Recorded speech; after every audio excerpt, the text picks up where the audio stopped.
sibonga uNkulunkulu ukuthi uqale nathi egameni lika Jesu. Amen. Sibonga uNkulunkulu ukuthi ekuqaleni ubekhona. Amen.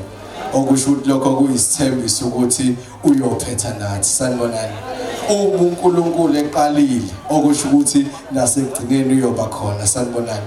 Ilento eyenziwa emshadweni wasekhaya ukuthi uJesu bamema isidingo singekho kodwa kwavela isidingo wasiza ukuthi uJesu ukhona noma bengazange ukuthi bamemeleni.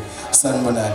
Kungenzeki uqale into uNkulunkulu engekho noma ungasiboni isidingo ngoba kuyovela isidingo bese bakude kanti wena uqale ngekho. Ayikho into ebalekile njengokuthi uqale naye noma ingekho into emfakayo ekuqaleni kodwa kube ukuthi umemile ukuze kuma sekukhona into emdingayo angabi kude athi mawusumfuna umfumane seduze ngaso sonke isikhathi uma uqala into oqala noNkulunkulu.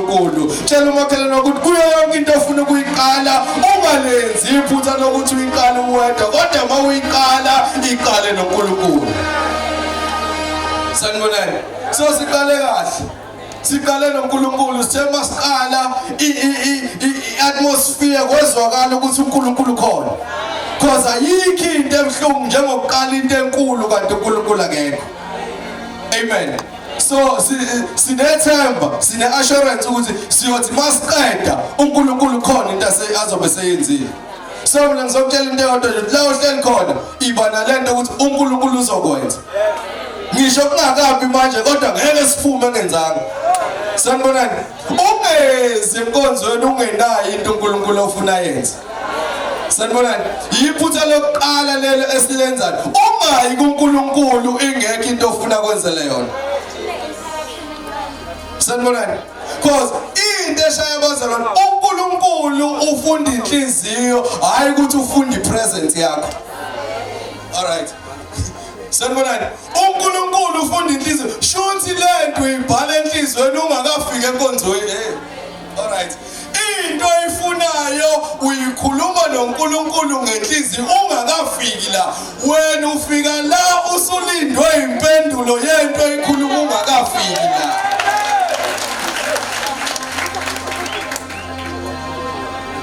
Sanibonani. Into zokwenzakala sizoyigeja into zethu ngoba soqala ukucela la. Kungenzeka uNkulunkulu angabasakuphendula ozakuphendula ngenkonzo ezayo ngoba manje ucela late. Sengiyanithipisa ke mina ungalokothi manje obunenkonzo enkulu ungabi nesikhathi sakho noNkulunkulu uyocela wazi ukuthi sekunosuku lwempendulo. Once waphuma ipost ngoba ne-date wena you can even take fasting and prayer uye kuNkulunkulu uthi ngalolu usuku uNkulunkulu ngicela ukuhlangana nempendulo yami. Ungamgeji uNkulunkulu mayisefikile. Ngeke sanibonani. Angizele lokho ngiyacela Nkosi yami okwazi ukufunda angifundele ngoba seKorinte chapter number 9 ngifuna uverse number 6 and 7 and 8. So nginama program awu2 ngoba ngila kunezinto ezimbili ekufanele ngizenze. So ngiyacela siqale sibambe la bese siyathandazana bazalwane siqede ngalokho bese ngiphinde ngenze omunye bese ngehlela ngezansi angifuna ukumosha isikhathi.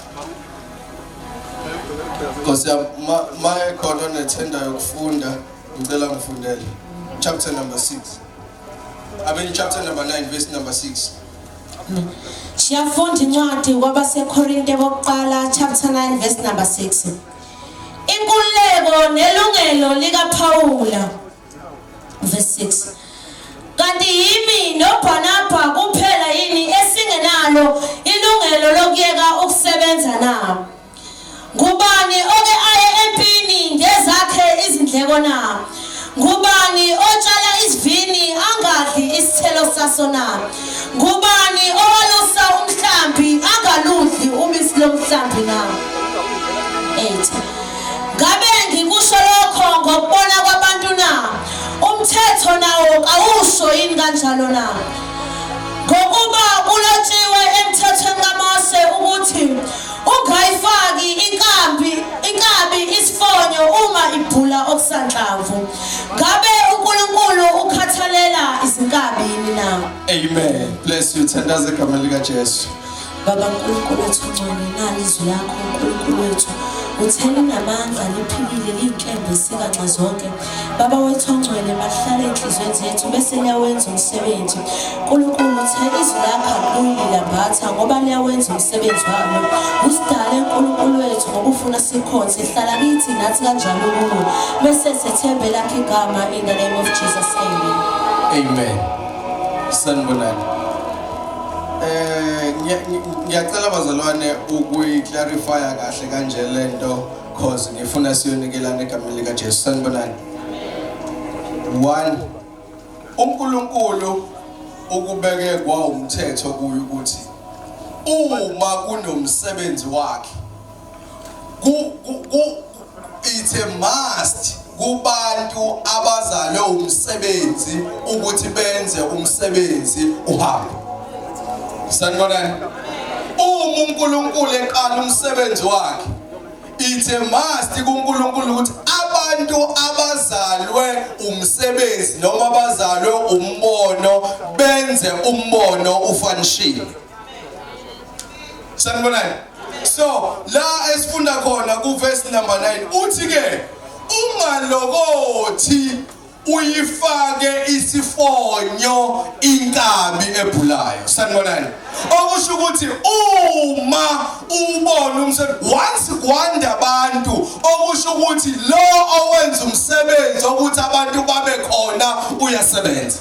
So ungalokothi ke mayisesebenzile bese uthi nina abantu ekufanele niyenze ukuthi umsebenzi ube lula walo sebenza bese nina nimdonsele emuva. Kunabafundisi abebekwazi ukushumayela belanda abantu ukuze bebe khona kwi-conference.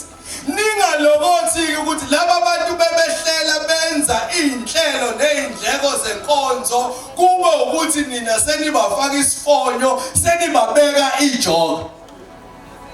Amen. Leo ngifuna siqonde sinomnikelo